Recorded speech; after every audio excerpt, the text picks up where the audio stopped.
Hello polity buddies, welcome to my channel. और हम continue कर रहे थे अपने BA political science and competitive exam की सीरीज़ को, जिसमें हमने कवर कर लिया था अपने Indian national movement and constitutional development के टिल यूनिट 4 तक हमने कवर कर लिया था। और आज की वीडियो से हम स्टार्ट करने वाले हैं इसका यूनिट 5। ओके, सो आज का हमारा टॉपिक है गवर्नमेंट ऑफ इंडिया एक्ट 1935 और मेनली हमारा फोकस रहेगा इसके मेन प्रोविजंस पे।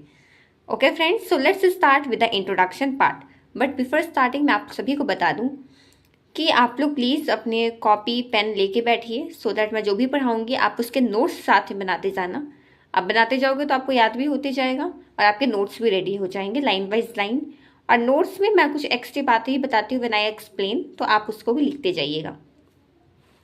सो विथ इंट्रोडक्शन, तो देखिए जो गवर्नमेंट ऑफ इंडिया एक्ट है आपको भी पता है 1935 लिखा, तो ऑब्वियसली बात है 1935 में ही आया है। मोस्ट कॉम्प्रहेंसिव सिग्निफिकेंट हमारा कॉन्स्टिट्यूशनल रिफॉर्म रहा है जिसको ब्रिटिश पार्लियामेंट ने इंट्रोड्यूस किया था, है ना। इसका साइमन कमीशन ने 1927 में उसके कुछ रिकमेंडेशंस थे, तो उसी का रिजल्ट के तौर पे आता है government of India act. Okay, ये आपको देखने को मिल जाएगा। इसमें ये जो एक्ट है इसमें टोटल 321 सेक्शंस हैं प्लस 10 शेड्यूल्स हैं। ओके, इसके अलावा ब्रिटिश पार्लियामेंट ने आज उस समय तक जो भी एक्ट पास किए थे उसमें सबसे लॉन्गेस्ट एक्ट यही गवर्नमेंट ऑफ इंडिया एक्ट 1935 रहा है। और यही जो एक्ट है आगे चल के हमारे कॉन्स्टिट्यूशन, जो इंडियन कॉन्स्टिट्यूशन है उसका ब्लूप्रिंट बना रहा 1950 वाला का। एक कॉन्स्टिट्यूशनल फ्रेमवर्क इसने दे दिया। हमारे जो नेशनलिस्ट एक्सपेक्टेशन थे उसमें भी इसका एक बहुत बड़ा क्रूशियल रोल रहा है। जैसे मैंने आपको बताया कि पॉलिटिकल एंड कॉन्स्टिट्यूशनल इसने फ्रेमवर्क दिया।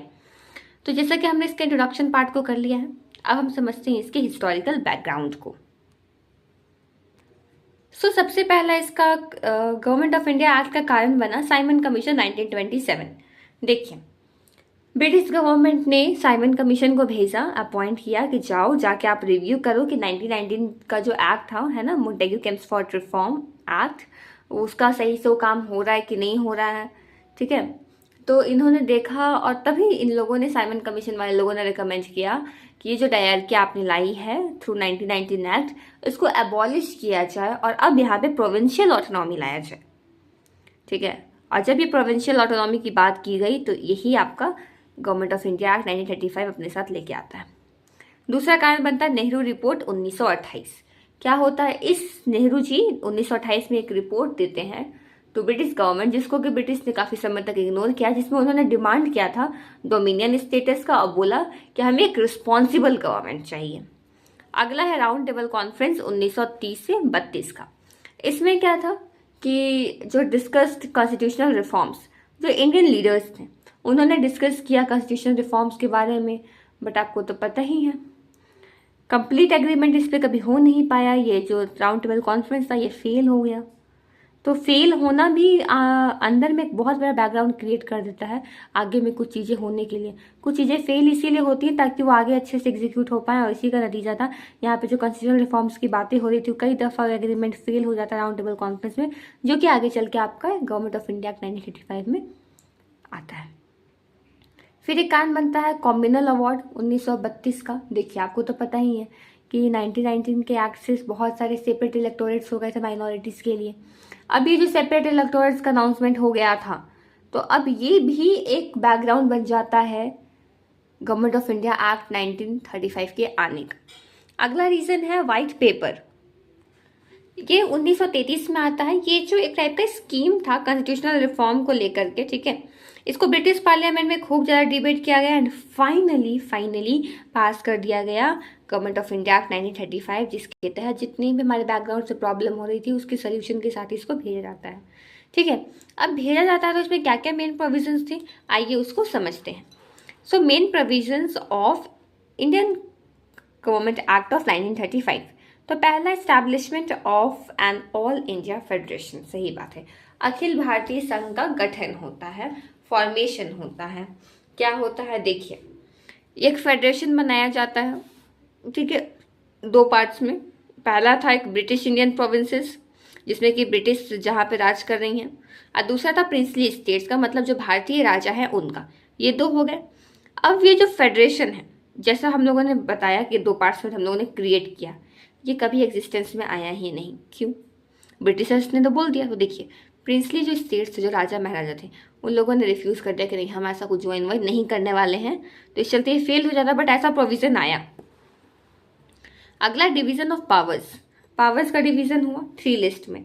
देखिए सेंटर और प्रोविंशियल लेवल पे जो पावर्स थे उसको डिवाइड कर दिया गया 3 लिस्ट में, federal list, provincial list, concurrent list. Federal list में टोटल 59 सब्जेक्ट्स थे, 59 विषय में इसमें, जैसे कि आपका हो गया defence, D for defence, foreign affairs, currency, railways, ये सब के मामले में काम करेगी फेडरल गवर्नमेंट, फेडरल लिस्ट में जो किया आ जाएगा। फिर आ जाएगा प्रोविंशियल लिस्ट, इसमें 54 सब्जेक्ट्स, ओके, जैसे कि इसमें आपका आ जाएगा पुलिस, एजुकेशन, हेल्थ, एग्रीकल्चर, इसको इंडियन मिनिस्टर्स देखते थे, ठीक है। फिर अगला आ जाएगा कंकरेंट लिस्ट, इसमें 36 सब्जेक्ट्स थे, जिसमें कि दोनों मिल करके, फेडरल और प्रोविंशियल दोनों मिल के काम करेंगे, लॉज बनाएंगे, जैसे कि criminal law, marriage, bankruptcy, bankruptcy मतलब वही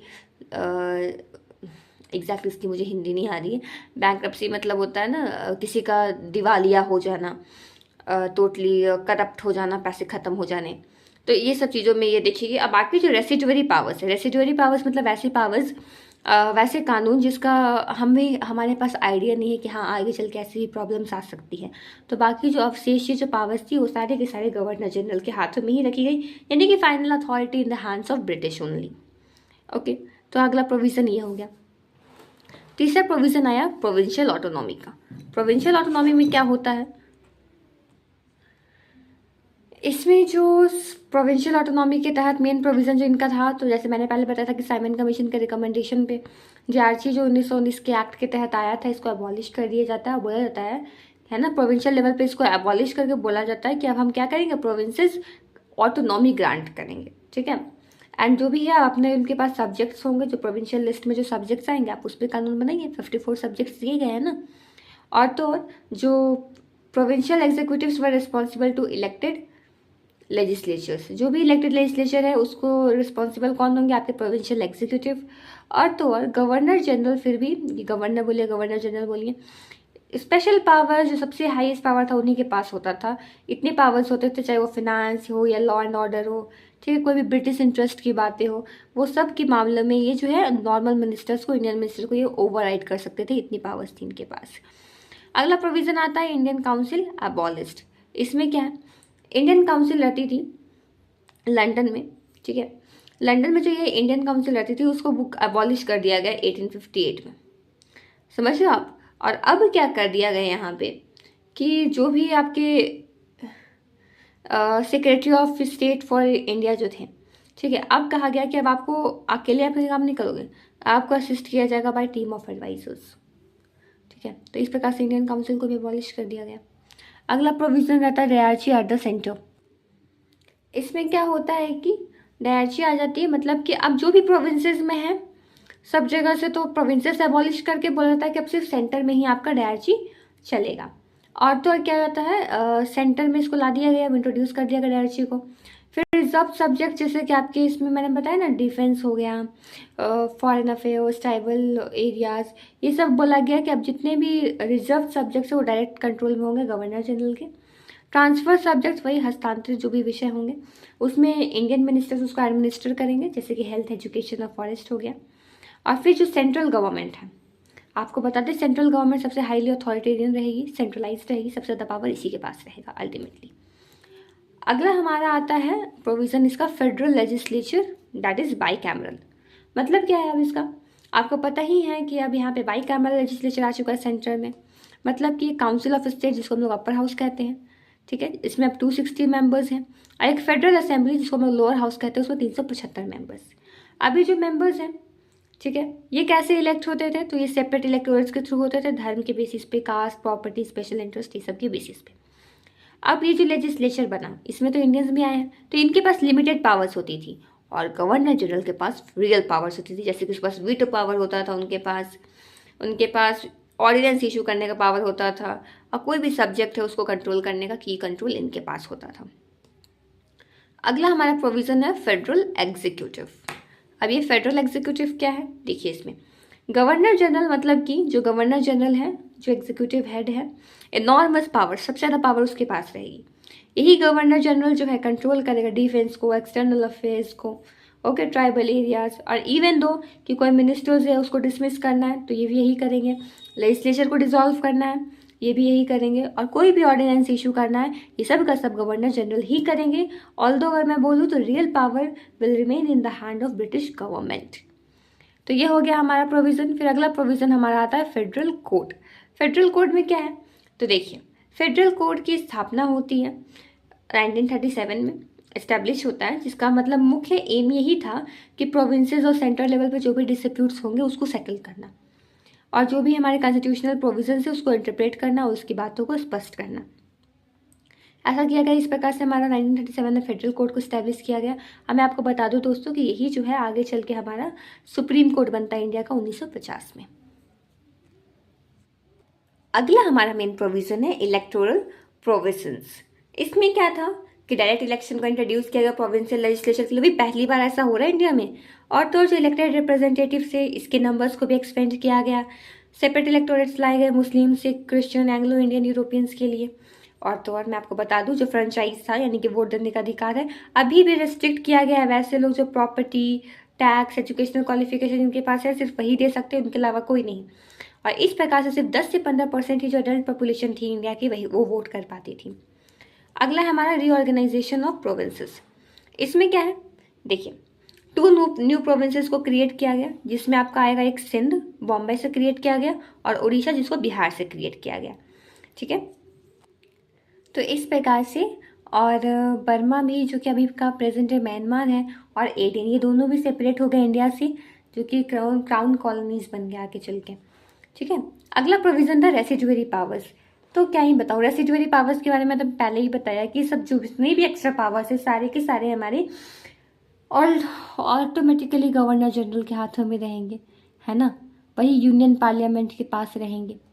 अब हम समझते हैं हमारे गवर्नमेंट ऑफ इंडिया एक्ट 1935 के सिग्निफिकेंस को। तो अगर हम इसके सिग्निफिकेंस की बात करें तो पहला अटेम्प्ट था इंडिया में कि प्रोविंशियल ऑटोनॉमी को प्रोवाइड किया जाए। इससे फाउंडेशन हुआ फेडरलिज्म का, है ना। इवन द फेडरेशन जो था कभी भी मैटेरियलाइज नहीं हुआ, लेकिन हाँ जो हमारी फ्रेंचाइज रही, जो रिप्रेजेंटेशन रहा हमारा इलेक्शन के मामले में, वो एक्सपेंड हुआ। डायरेक्ट इलेक्शंस को इंट्रोड्यूस किया गया, फेडरल कोर्ट को इस्टेब्लिश किया गया, और तो और जो इंडिपेंडेंट जुडिशरी का जो आइडिया था उसको भी लाया गया। यूँ बोलूँ तो ये जो हमारा गवर्नमेंट ऑफ इंडिया एक्ट 1935 रहा, ये एक blue print of the Indian constitution 1950 रहा, जिसके कि आपको तो पता ही कि बहुत सारे जो फीचर्स है जैसे फेडरलिस्ट, बाइकर्मलिज्म, प्रोविंशियल ऑटोनॉमी, जुडिशरी, ये सब इसी एक्ट से तो लिया गया है। ओके, तो हमने इस प्रकार से किया इसका सिग्निफिकेंस। अब हम देखते हैं इसके कंक्लूजन को। तो अब करते हैं इसके कंक्लूजन को। तो देखिए, गवर्नमेंट ऑफ इंडिया एक्ट 1935 सबसे डिटेल्ड, ठीक है, कॉन्स्टिट्यूशनल फ्रेमवर्क रहा है हमारा, जिसको कि ब्रिटिश ने इम्पोज किया था। जैसे ही ये आया इसने बहुत सारे रिफॉर्म्स लाए, जैसे कि provincial autonomy, federation, federal court, ये सारे रिफॉर्म्स लाए। लेकिन कितने भी रिफॉर्म्स लेके आ जाए, रियल पावर तो वही ब्रिटिश हैंड्स में ही रहा, चाहे वो गवर्नर जनरल हो, गवर्नर हो, या सेपरेट इलेक्टोरेट्स की बात कर लें। ठीक है, दो इसको काफ़ी अनडेमोक्रेटिक कहा गया, इसको क्रिटिसाइज किया गया ऐसा कहे करके, लेकिन हाँ इसने बोलते हैं ना ग्राउंड सेट कर देना इंडिया के डेमोक्रेटिक फेडरल स्ट्रक्चर के लिए, इसने ग्राउंड रेडी कर दिया। यूँ समझ जाइए कि इसने एक बोलते हैं ना कि माइलस्टोन कर दिया, एक ब्लूप्रिंट दे करके हमारे कॉन्स्टिट्यूशनल डेवलपमेंट के लिए 1950 का।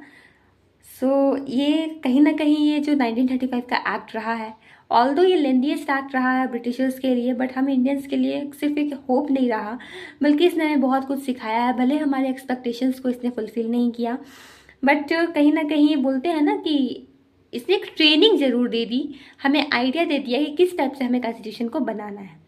So with this we have done our today's topic. Thank you guys for watching my video.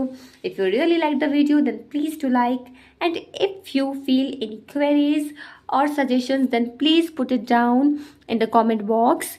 And yes, in the next video also मैं इसी प्रकार से अभी ये national movement and constitutional development की वीडियो डालती रहूँगी। So yes, please do subscribe to my channel to get notification for the next videos. And yes, please मुझे बताइएगा कि अगला मैं किस सब्जेक्ट पे वीडियो बनाऊँ। मुझे प्लीज़ कमेंट में सजेशन दीजिएगा। Till that take care, thank you, good bye.